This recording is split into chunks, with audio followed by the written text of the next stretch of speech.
A middle school in Lockport is calling for action tonight, claiming a bus company went belly up and steered the school in the wrong direction. Call for Action's Al Vaughters is here to tell us what happened. Al? Jackie, hundreds of students across Western New York are learning a sobering lesson about bankruptcy, courtesy of Rainbow Transportation Services, a charter bus company in the city of Tonawanda. They filed bankruptcy, but because they also operate school buses, who knew they were in deep financial trouble? They don't. Each year, between 130 and 160 students from Belknap Middle School take a field trip to Washington, D.C., and fundraisers are held to pay for about half the kids because they can't afford it.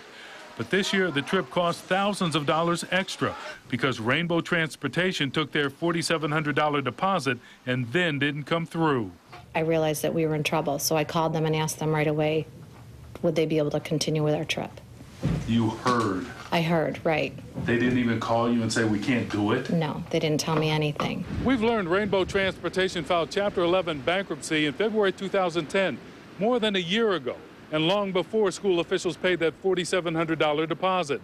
The owner, Robert Karizitz, wouldn't talk to us on camera, but did tell us by phone he's going to pay Belknap back. But they've heard that before. Teacher Wendy Spitak told us they could have canceled the trip and got their deposits back. But Rainbow insisted they would return their money to hire another bus company. That the money would be returned to us in 2 weeks' time, half of it, and then another 2 weeks' time we'd have the rest of it.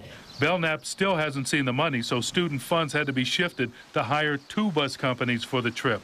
To me, it's a whole other level of wrong when we're talking about student funds from student clubs that they fundraised or that people donated to a good cause. And there are other victims, including a student travel firm out of New Jersey that lost $3,000. It's your responsibility to hold on to that money and protect that money, and then after the trip, whatever's left over after you paid all of your, expenses, it belongs to you.